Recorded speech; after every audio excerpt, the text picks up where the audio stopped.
I'm Duncan Ferguson and you're watching Toffee TV. Welcome to Toffee TV. It is the final word. Everton 3, Chelsea 1. Baz, me ped, Matt and Les are here. Les has swapped the tweed for a rather snazzy 1992 away shirt. If the youngsters are unfamiliar with that, it's the greatest away shirt in Everton's history. Maybe not. That'll be another video we'll have Baz soon. What a win. What a win, Baz. Tremendous. Absolute flying.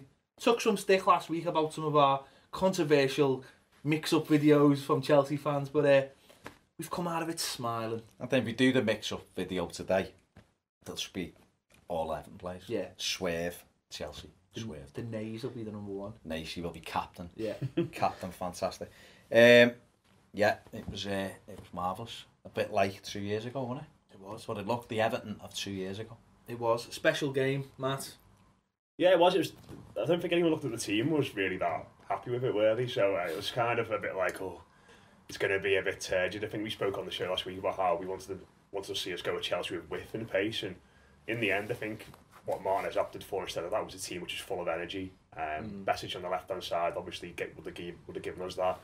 Maybe covering Galloway at left back, and obviously bringing Naismith on instead of Morales or Delafeu was again indicative of that. You wanted to have players in the team like Naismith, like McCarthy, like Ross Barkley, even Kone for the first hour put a good shift in, and in the end it was what struck me most is when the play broke down, how much quicker Everton were to get forward, or how much quicker they were to retract back into defensive shape, and Chelsea were just completely ponderous by comparison. All 3 goals at Everton are picking the ball up, going forward with pace, sharp passing, great bits of skill, great movements off the ball, and yeah, like you said, it was very, very similar to the way we played in our first season under Martinez. Everyone else, Les, is talking about how crap Chelsea were. Yeah. Everybody, like literally everyone. That was the story, wasn't it? Everyone now, even I'm sure there's national radio stations now just going on like crying about how bad Chelsea were and what they need to improve. No one will give us any. This is the only place you'll get any credit. But it was great, wasn't it? Just a great performance. Yeah, it was amazing. Obviously, the big story for the press is like Chelsea were terrible. What's going wrong with Chelsea? We're not asked with that. We're just like we were amazing. And as you said, it was like back to 2 years ago. Gareth Barry put in a great performance. A lot of people will be loath to admit it maybe, but he really did. He broke it up. Yeah. He played the ball neat. And Brendan Galloway, after he took a bit of a roasting at Man City, to be fair, before he came off, he was brilliant again. He slotted in at left back brilliantly. You mentioned Barry there. We could go through the entire team. I was going to mention Barry in a bit. There was an element of fortune, though, wasn't there, with that substitution, because it reminded me again of about 2 years ago. There was a similarity when we played Arsenal and we brought Ross Barkley on for Leon Osman and went on to win the game 3-0. It was a little bit like that in this game as well. Bessage went off, who, as you mentioned here, Matt, a little bit more of a cautious player, but having to bring, well, he didn't have to bring him on, but he brought Naismith on in a little bit more attack and roll, dropped Ross Barkley into the midfield, and that just meant we had to attack. Was anyone made up when Naismith was warm up? Nobody. I was like, I can't believe we've got players with pace on the bench there and we've not brought either of them. 3 right wingers, and he brought a false, whatever you want to call him, but not a false goal scorer because he knows how to put the ball in the net. But it worked, didn't it? It was fantastic. I think he looked at it and thought, but obviously Bezic is there to protect Galloway, but I think he was also wary of Ivanovic bouncing down that right hand side. Naismith, he's great in the air, so we can kind of match up off corners or anything like that with it. And he's got that little bit of grit. And what Naismith brought to us was something that was missing last year. Was that getting involved with people? Yeah, I mean, he's an ass, isn't he? He's just a dog. He's you hate him if he plays against you. Yeah. And he's everything that I loved about Kale. He'd get in your face, he'd niggle you. And what we done, him and Gareth Barry, who was just, Naismith will get the plaudits and everything else, but Gareth Barry was just absolutely fantastic. Sat in there, broke everything up, gave us a platform in which we could play from. And with that, it allowed us to go forward and it allowed the attacking players to do what they do best. And Chelsea, he dominated Matic really in the battle of the DMs. You know what I mean? He dominated them, and that gave Everton, like you say, that little bit of a platform. Do you think it helped that Ross Barkley dropped into midfield, like really into midfield? I thought he was superb. I thought he was just Do you know what struck me about him? How big he was as well. No, they say Matic is big. I thought Ross looked massive. And the amount of times he got fouls where he got himself between the ball and forced the player to push him over using his head. I just thought having him in there with so close to Barry, when Barry could just do all those things, breaking it up, and then had a pass right on. Yeah. And I thought McCarthy had a great game as well because of that as well. And just it was like a proper three in midfield. There's a swagger about Barkley at the moment, isn't there? And like you mentioned, it's not so much the rampage he runs forward or the long shots or anything. It's the way when he protects the ball for me. And like you said, he bumps people off the ball. He uses his body and then he goes forward. And his final ball can still be a little bit erratic, but if you look at that pass for the third goal, that's something we don't really see much of him before. It was really like a cute little pass, and you got. I've seen it, but it normally gets stopped by the defender because it's such a weak pass. but in fairness, that's another 2 assists for him now. Yeah. And there was a statistic getting bandied around last season, the season before. He's only ever had 1 Premier League assist in his whole career, and I think he's got 4 already this season. So. Is he the number 10 we were looking for, Matt? Well, it bodes well, doesn't it? I mean, if you're going to play in that position, you need to be able to. You need to have that guile, don't you, to play in people like the strikers, like Lukaku or Naismith, who've got that clever movement off the ball. Otherwise, you're not utilising them to the maximum. So hopefully he can keep developing. But I still like him, like Ped mentioned there, in that deeper role when. There was so many times in the second half when we were under pressure and he picked the ball up and carried it forward for us, and it just helps relieve the pressure on the whole team, even if there's not necessarily an end product at the end of it. Yeah, I think if he plays higher up the pitch, I think you're wasting a lot of his game there because he can, I say, take it from deep, take it on, bring players into it. But you can just see the confidence coursing through him now, can't you? He's not scared to make a mistake. And I think it's noticeable that the crowd haven't been on his back as much. I know he's not made as many mistakes, but as I said, he still did that pass where it was like there was a player right in front of him and he just passed straight to the Chelsea player. Last season, there would have been groans everywhere. Obviously, we're not happy this season. I think what he does is, though, I think what tends to have happened so far this season is he's making let's say 7 out of 10 passes now are going to the place they're supposed to be, but because a lot of them are just really simple passes, like the amount of times he picks his head up and just passes 5 yards or passes it wide rather than trying to go for that killer pass every single time. He will get caught in possession. He's that type of player. All good players get caught in possession because they're trying to find that killer pass, but because he's simplified his game for me, I think he just looks such a better player. He's got positional consistency as well, hasn't he? Like last season, he was rotated around the team so much, and I think part of that was trying to accommodate someone like Naismith, who started the campaign so well in the team, and he was on the left, on the right. He was playing as a number 10. He was playing deeper. Whereas this season, Martin has just played him as an orthodox midfielder, and he's got a freedom about him. He's going out and bossing games now. Well, what we're starting to see is a proper 4-3-3. Whereas beforehand we had like different variations of it, but this looks like a proper 4-3-3. And I'm loath to say the man who actually makes this 4-3-3 is Coney. You're gonna look at me like I'm a lunatic, but actually, at the moment, because I'm not saying he can't do anything else, but he sticks to that right hand side and actually makes it a 3 up front.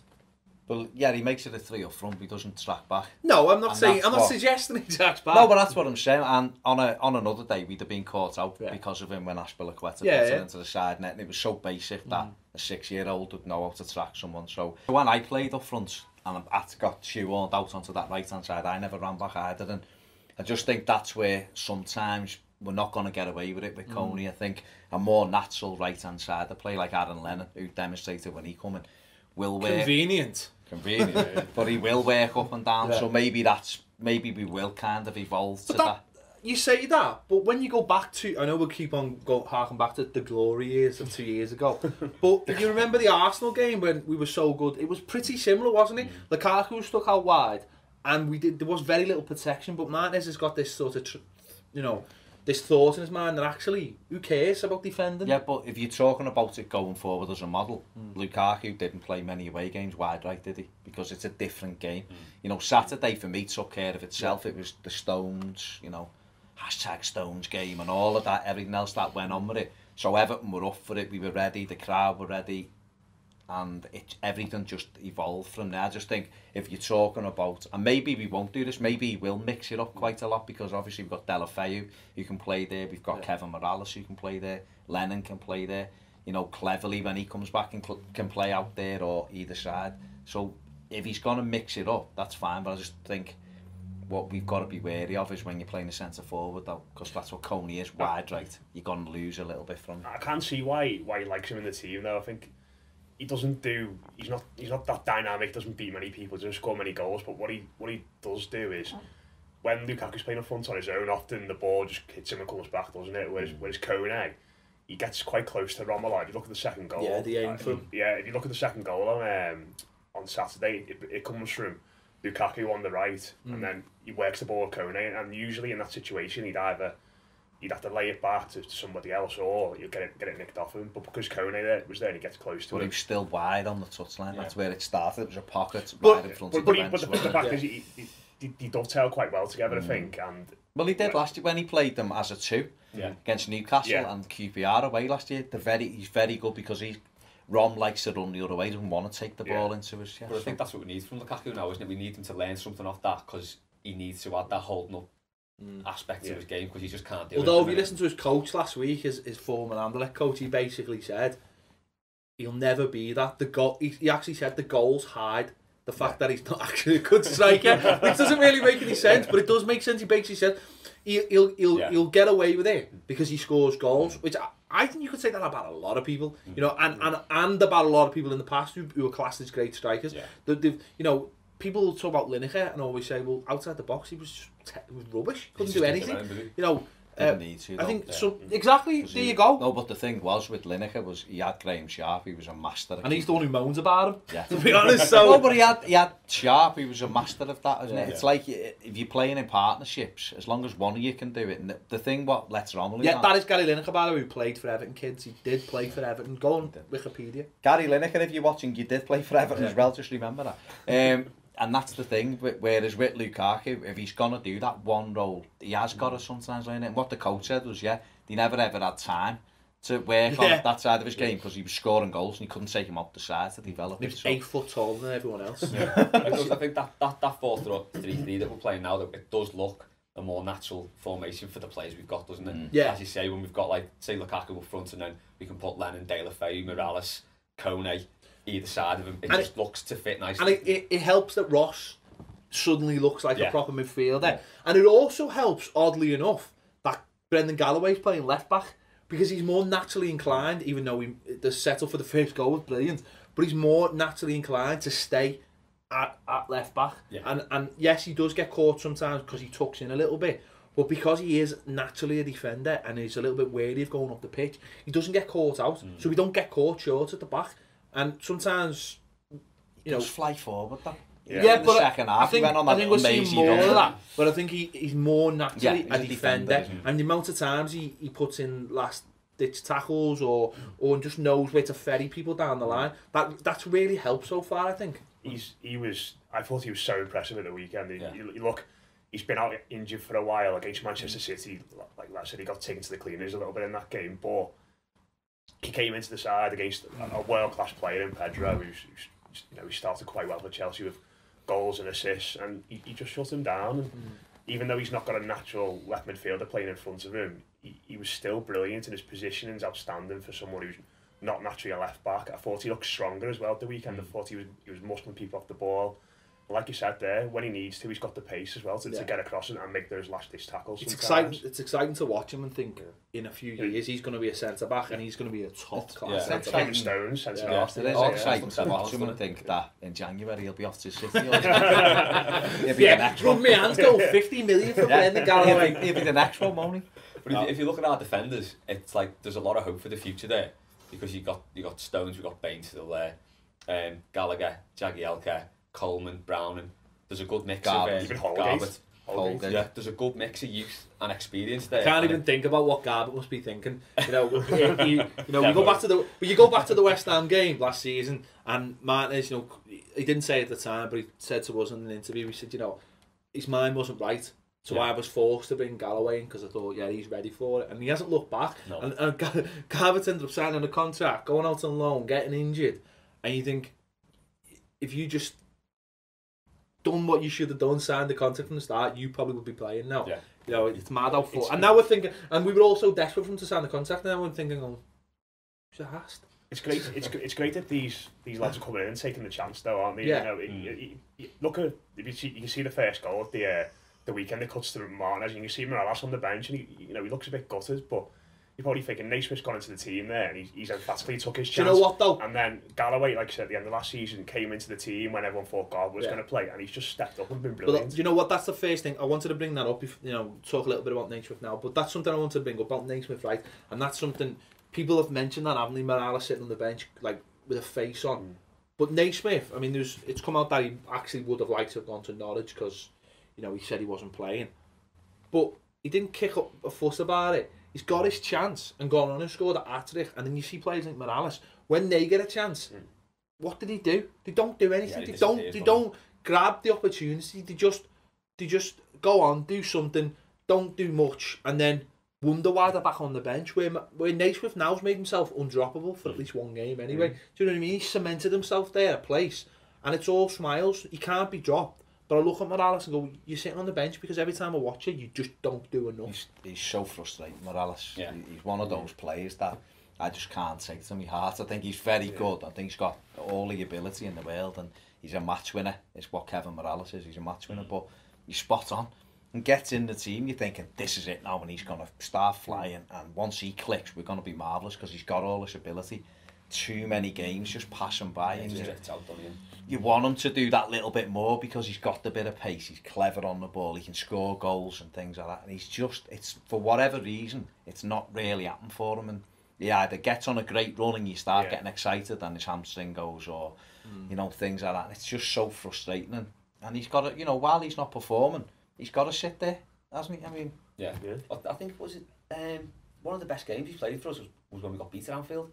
I don't know if it was the 4-0. Yeah, I remember that. He was the only player who was taking the game, man. He was brilliant, despite the fact that we got led. But he just doesn't do it enough. But the thing about that night was, his performance was almost like, he'll run through brick walls for Everton. You don't see that enough. He doesn't do enough, does he? Even was it the Watford game where he went down with an injury, and it was just like, you think, you're not injured, you could play. Yeah. When you look players like Naismith and Lennon, I think as well, and that's why he loves him so much, is they must be the manager's dream.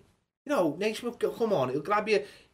I think at the other week at Spurs, Naismith showed his worth. It was a 0-0, it wasn't really going anywhere. Naismith come on and just started kicking people and being horrible and making a nuisance of himself. And suddenly he started getting Tottenham players out of the comfort zone. And that's what he does. Even on Saturday, when he gave the little slide kick out of Ivanovic, he just basically said, you're not going to have an easy day. You're going to get kicked to bits by me. Let's be honest, he's horrible. And he's horrible. Angry Scott. And the flip side is, if he gets loads of free kicks as well. If we're under pressure, homeless people, he'll get a free kick. He's probably got loads of asylum seekers in his house. Basement full of them.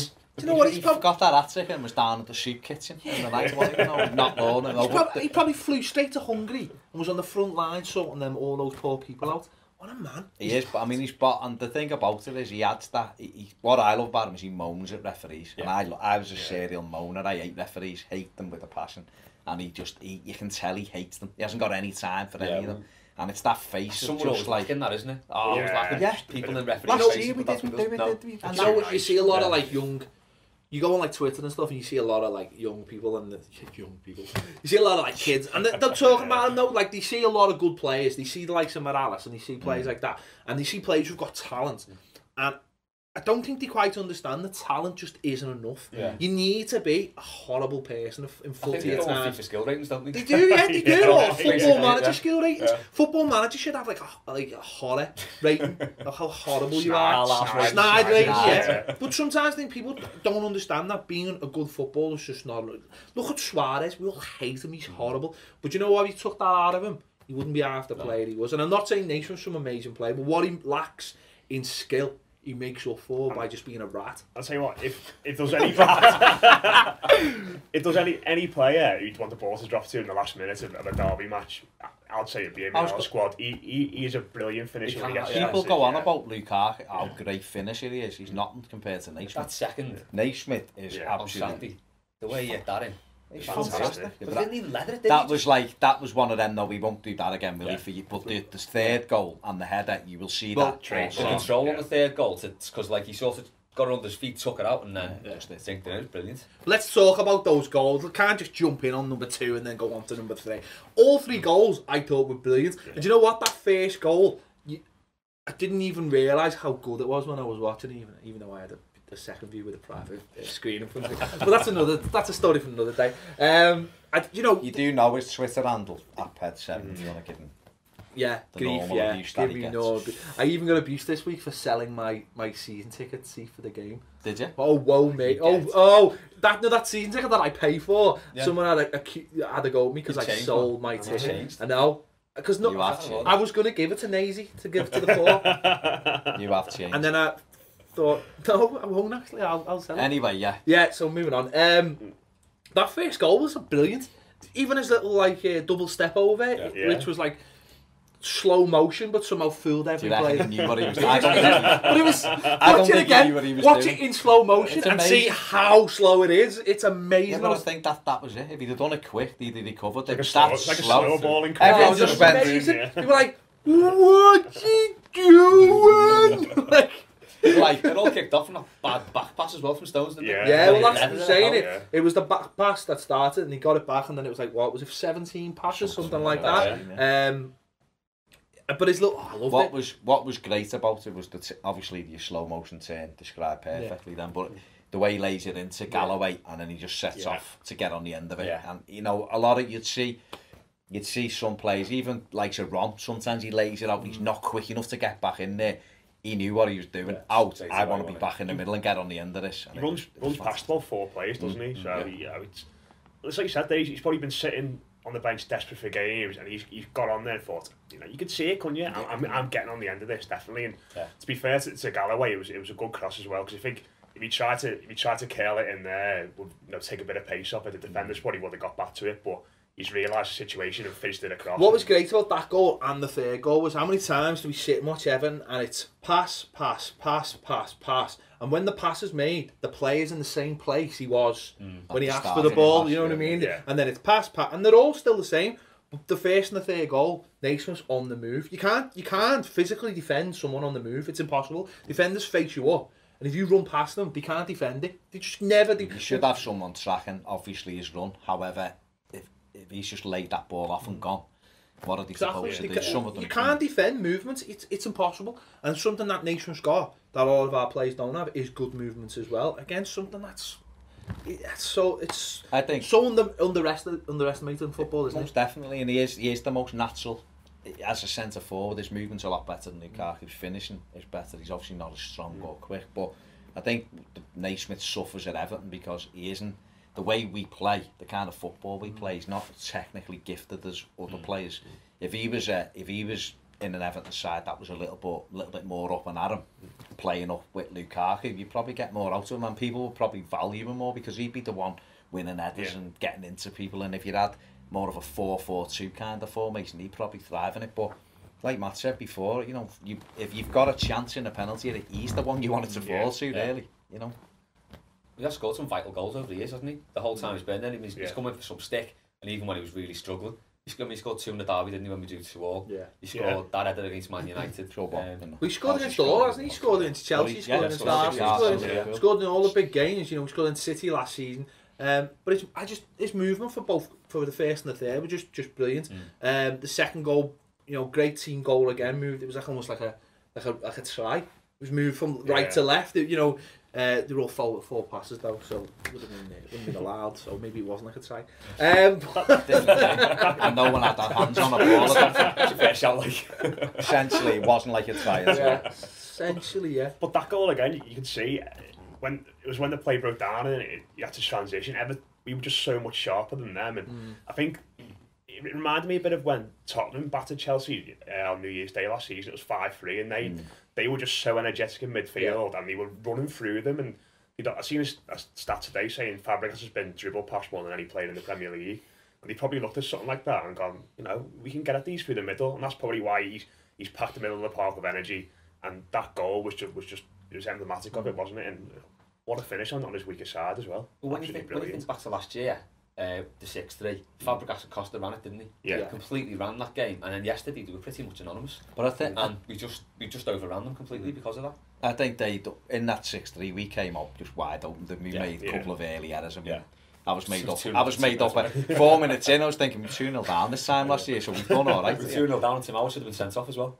If only. If only. But I think could have changed our season. No? I think you're right about the fact how quick we were. Our movement run. They just look something's not right there, is it? Let's be honest. They don't look the same kind of team. That spine, Jack and Terry and Trout. I think they're missing a centre half. Do you reckon? Yeah, I think they're missing one. A young centre half. Ball playing centre half. Yeah. Who does Cruyff turns in the box? That was sound. What is he doing, by the way? You know what the best was though? You know, it was on Match of the Day, I think it was, and I don't watch Match of the Day normally, but obviously we were on first, so it was something to joy to. So you watched it? So I watched it. So it's a little bit like the rugby.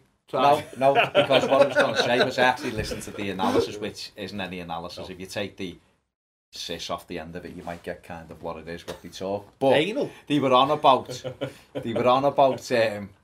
green room again. The green room. They were on about said Stones let Costa. He's gone!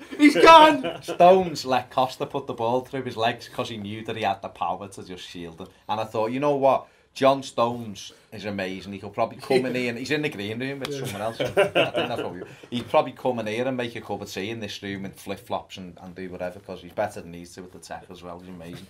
But I'm not having even allowed Costa to put it through my legs, because you're not going around me. I sort of understand the point Ian Wright was trying to make. What he was trying to say was... to see him, like, all right, well, I think what he was alluding to was that he let him put it past them because he knew he could block him off. He didn't show him his open legs and said... Well, maybe that might have been a slight exaggeration, but I think what he was trying to put... So did you watch the analysis, yeah?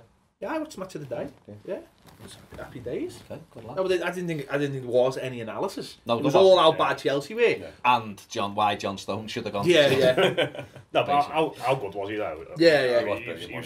We might as well talk about him now. All that speculation about him, all the hype, the camera was on him straight away as he came out the tunnel, and I think we all said on the show last week we thought he'd just rise to it and have a boss game. And that run he did in the second half. When the second half. He was taking them. I mean, there was one even a little bit further later on where he actually did lose the ball. He did become like that 12-year-old boy who was absolutely loving the day. That when he went into the slide tackle in the end. Yeah, he just kept on running.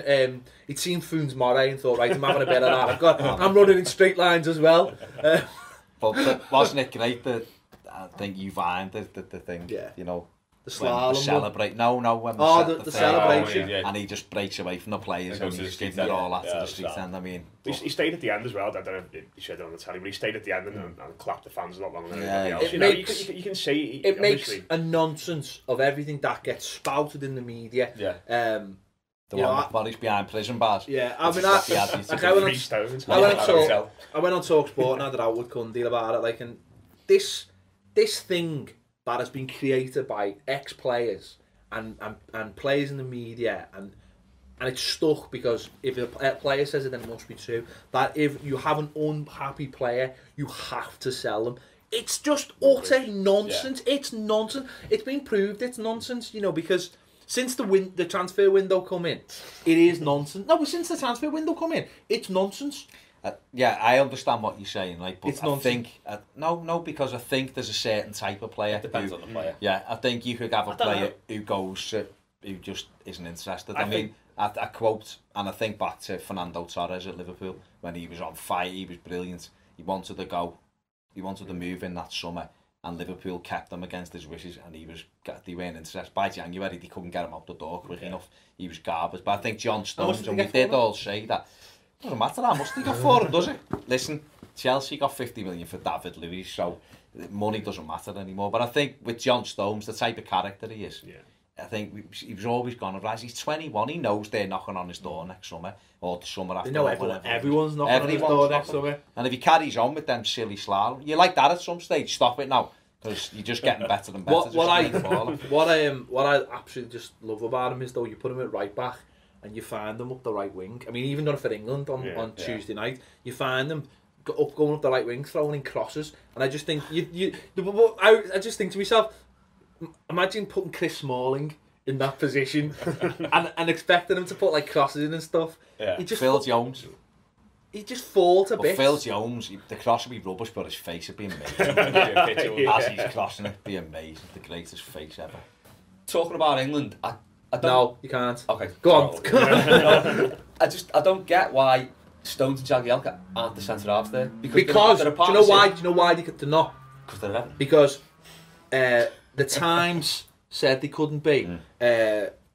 Some other newspaper said, right. They said they couldn't be. The Mail said they can't be. And they are I seen the Al face on Saturday. He was there at the game. He was probably watching some he was probably waiting for what's his name, Loftus Cheek. He was probably waiting for wasn't he to come on? He was probably waiting till CV come on, and he got off early because he was gutted he didn't. Yeah. But that's the reasons. We were talking about this last week. We had the Chelsea combined Everton team, and we said if you're going to pick a pair, it's Stones and it's Jags, and and that's why we'd have them for England as well. Smalling, honest to God, Chris Smalling, because he picked them out of obscurity playing for Forest Green's under 9s or someone. That's right, because I can't have Gary Cahill for a second. Neither can Jose. No, that's what I mean. Even Josie looks and goes, where did he come from? This fella here, how's he here? It's like saying there's 2 no marks on deadline. They'll be going in before him,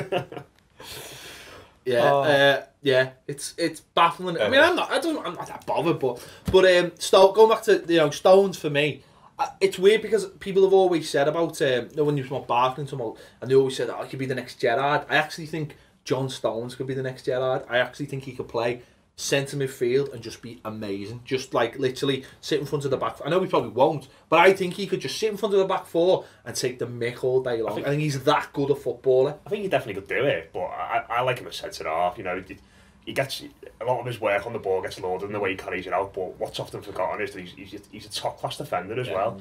His legs like telescopic, aren't they? When he makes those tackles, he wins challenges which you don't think he's got any right to win.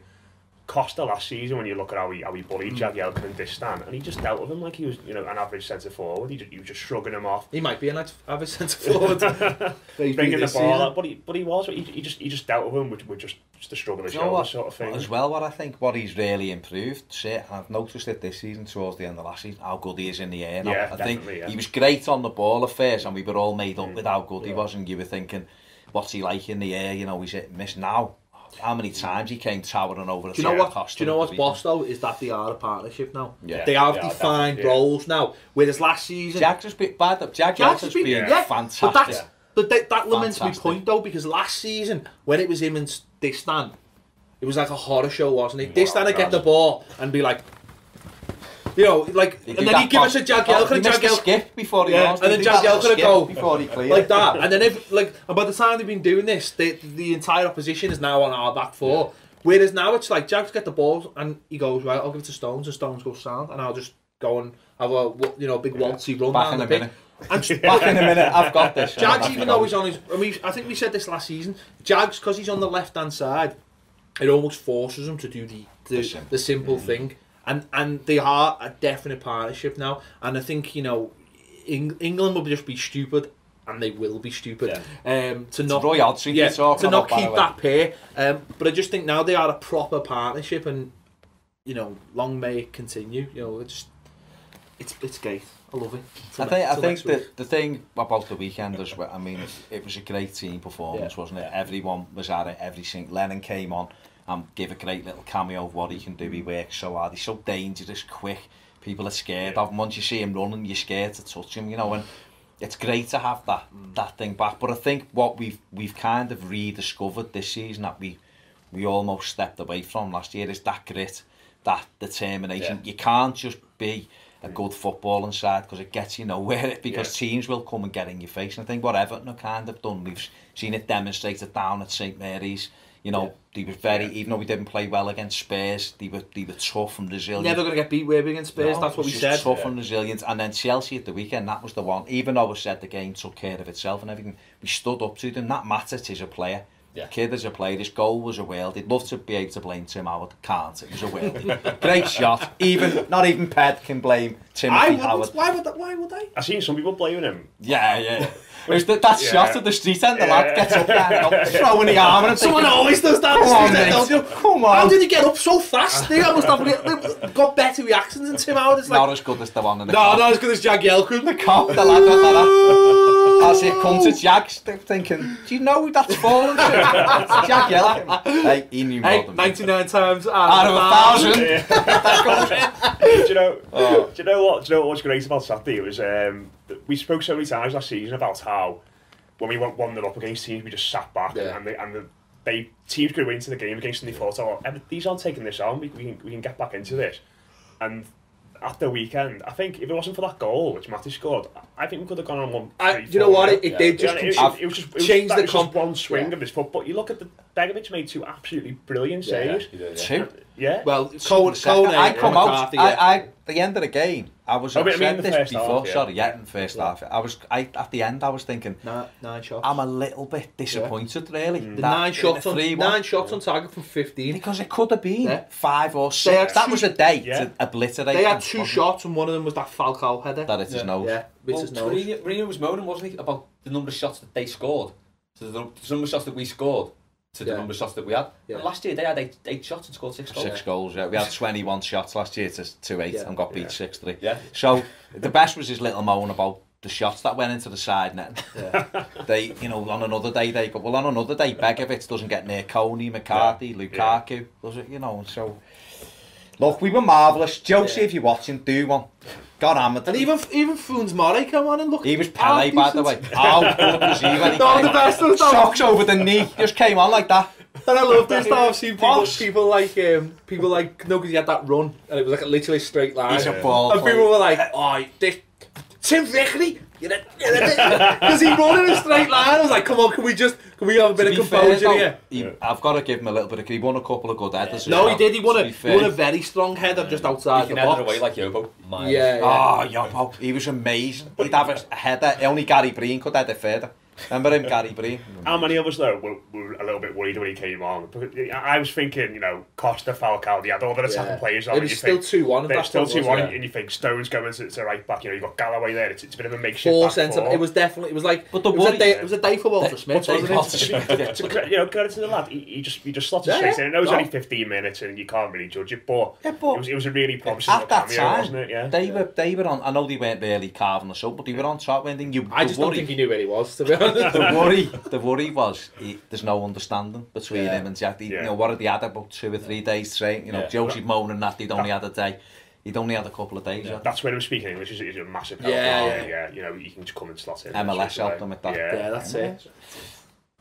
Right, we've done loads on this, haven't we? I think we all enjoyed it. I think we all enjoyed this one. So it was all right, wasn't it? Yeah. Before we go, can I just mention Ronnie Goodless Health Through Sports charity has got a night. It's a week on Friday, which is what date's a week on Friday? 25th. The 25th. There you go. I've just checked my calendar. It's FIFA Day. Payday. Oh. There you go. See. FIFA Day and FIFA Day. FIFA Day, Payday. There's lots. There you go. Isn't that weird? FIFA have come out the day on Payday. Isn't that weird? Yeah. Right. If you can buy your tickets from the Winslow, the pub itself, if it's open. Never is. Or online on the Twitter account or Facebook, and you can go into the raffle for this amazing Alan Ball picture. So make sure you do that if you want to go. They're always boss nights. I'm hoping one night they'll invite me and Baz to host it. No, you're just a bleeding guest. Yeah. Anyway, so make sure you get on there. It is the Winslow. Find it on Twitter, Facebook, the website. Get on there if you want to go tonight and have a good chance of winning this fantastic picture. Don't forget, comments. There'll be loads. The comments lately on our videos have been amazing. It's been Chelsea. It's just been a battleground of Chelsea and Everton fans. That's why Stanley Park was shut, because of our Facebook comment. Has anyone found that lad? The one that was... No, I've no idea. That's what basically because of it. So make sure you leave all your comments on there. On Twitter as well. It is at Toffee TV1. One day we'll get rid of that one. One day we will get that person who makes Toffee-based TV programmes. He doesn't really, though. He used to, and he's just give up. I have to have a word. Subscribe as well. We're almost there. We're about 250 short of the 5,000. We're almost there. And once we get to 5,000, I can go full time and Baz can moan about it. Make sure you do all those things, and we'll be back soon on Toffee TV.